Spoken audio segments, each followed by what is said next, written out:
قرآن مجید میں ابلیس کی نافرمانی کا ذکر یہ ظاہر نہیں کرتا کہ وہ ملائکہ میں سے تھا، بلکہ یہ ثابت کرتا ہے کہ اس نے ملائکہ کی تحریک کا انکار کیا اور خدا تعالیٰ کے حکم کو جسے فرشتوں نے آگے چلایا قبول نہ کیا۔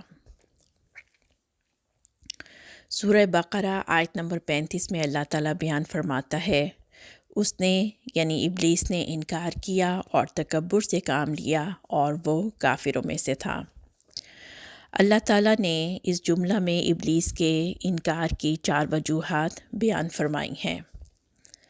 پہلی وجہ ابا۔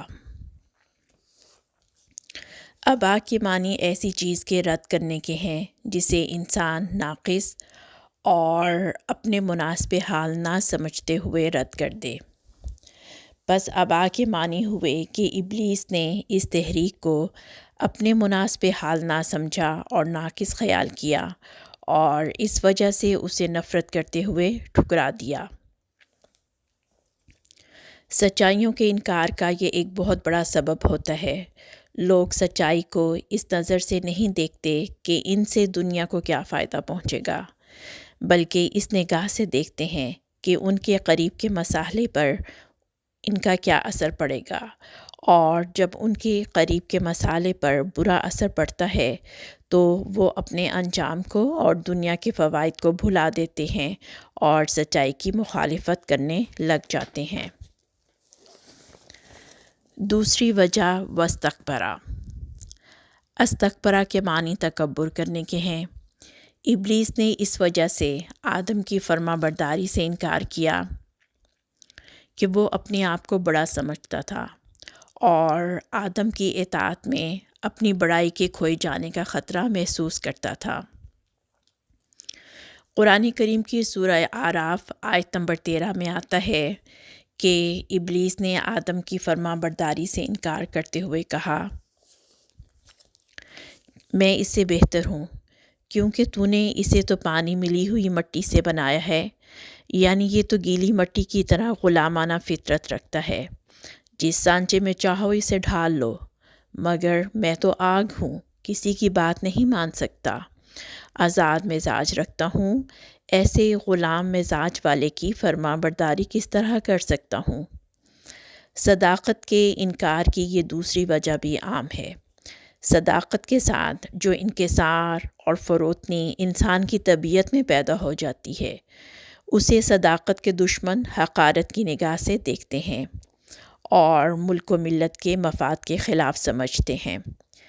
ایسے لوگوں کو قوم کا دشمن اور ملک کا غدار خیال کرتے ہیں، اپنی شورش پسند شریر طبیعت پر فخر کرتے اور خیال کرتے ہیں کہ اس جارحانہ عادت سے وہ ملک و قوم کو اعلیٰ مقام پر لے جائیں گے۔ یہ خیال نہیں کرتے کہ حقیقی ترقی استقلال، قربانی اور پابندی نظام سے حاصل ہوتی ہے، نہ کہ شورش اور فساد سے کہ وہ عارضی طور پر جاذب توجہ ہوتا ہے، مستقل فوائد کا موجب نہیں ہو سکتا۔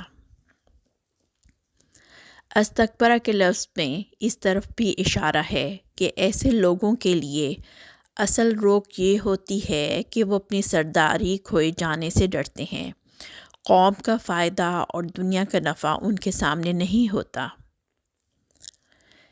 تیسری وجہ بڑا سمجھنا، یعنی کسی کام کو ناممکن سمجھنا۔ استکبرا کے دوسرے معنی کسی چیز کو بڑا سمجھنے کے ہیں۔ قرآن کریم کی سورہ فرقان آیت نمبر 22 میں یہ لفظ ان معنوں میں بھی استعمال ہوا ہے، یعنی جو لوگ ہماری ملاقات کی امید نہیں رکھتے، انہوں نے محمد مصطفیٰ صلی اللہ علیہ وآلہ وسلم کے دعویٰ کو سن کر کہا کہ اگر فرشتے اترتے ہیں تو ہم پر کیوں نہیں اترتے، اور اگر خدا تعالیٰ کو کوئی دیکھ سکتا ہے تو ہمیں خدا تعالیٰ کیوں نظر نہیں آتا۔ بات یہ ہے کہ یہ اپنے دلوں میں ان دونوں باتوں کو بہت بڑا اور ناممکن سمجھتے ہیں اور شرارتوں میں حد سے بڑے ہوئے لوگ ہیں۔ یہ تیسری وجہ بھی صداقتوں کے انکار میں بہت بڑا دخل رکھتی ہے۔ منہ سے تو مخالف یہ کہتے ہیں کہ انبیاء جھوٹ بول رہے ہیں اور قوم کے دشمن ہیں، لیکن اپنے دلوں میں یہ خیال کرتے ہیں کہ قوم کو جس مقام تک پہنچانے کا وہ دعویٰ کرتے ہیں، یعنی انبیاء، اسے حاصل نہیں کیا جا سکتا۔ گویا بظاہر مخالفت کی وجہ تو قوم سے غداری بیان کرتے ہیں، لیکن بباطن ان کے دعووں کو ناقابل حصول سمجھتے ہیں، اور اس مایوسی کی وجہ سے ان قربانیوں کے لیے جو ان کے ساتھ مل کر کرنی پڑتی ہیں اپنے نفوس میں جرأت نہیں پاتے۔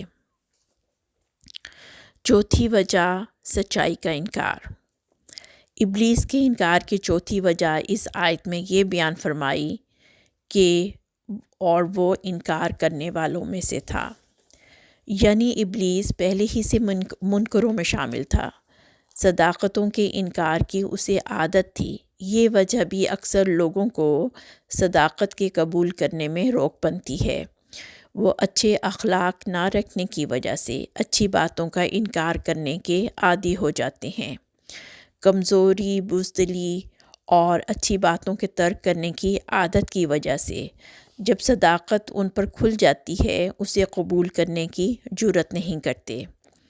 ایسے ہزاروں لوگ ہر زمانہ میں پائے جاتے ہیں کہ صداقت تو ان پر کھل جاتی ہے، لیکن جس طرح عنکبوت یعنی مکڑی اپنے گرد خود ایک جالا تن کر اس میں گرفتار ہو جاتی ہے، وہ بھی سچائیوں کے انکار کا ایک ایسا جالا اپنے گرد تن چکے ہوتے ہیں کہ باوجود صداقت کا علم ہو جانے کے اسے قبول کرنے کی جرأت اور توفیق نہیں پاتے۔ ابلیس میں یہ چاروں عیب جمع تھے۔ وہ آدم کی تعلیم کو اپنے مفاد کے خلاف سمجھتا تھا۔ وہ آدم سے اپنے آپ کو دنیوی وجاہت میں بڑا سمجھتا تھا اور اس کی اطاعت اس پر گراں گزرتی تھی۔ وہ آدم کے مطمع نظر کو ناقابل حصول سمجھتا تھا اور اس کے دعوی کو ہوائی قلعہ خیال کرتا تھا۔ وہ اس کے بیان کردہ عقائد کا ایک حد تک قائل تھا، لیکن جھوٹ سے ملوث زندگی بسر کرنے کی وجہ سے ان کا قبول کرنا اس کے لیے ناممکن ہو گیا تھا، کیونکہ اس کا دل اپنے سابقہ اعمال کے جال میں پھنس رہا تھا۔ آج بھی صداقتوں کے منکروں کی یہی حالت ہے۔ کاش لوگ ان چاروں عیبوں سے پاک ہو کر صداقتوں کو سمجھنے کی کوشش کریں۔ تھوڑے ہیں جو اس موت کو قبول کرنے کے لیے تیار ہیں۔ وہ وقتی قربانیوں پر جان دیتے ہیں، لیکن دائمی قربانی کے دینے سے کتراتے ہیں۔ کاش ان کے دل کھل جائیں، کاش ان کے دلوں کے زنگ دھل جائیں۔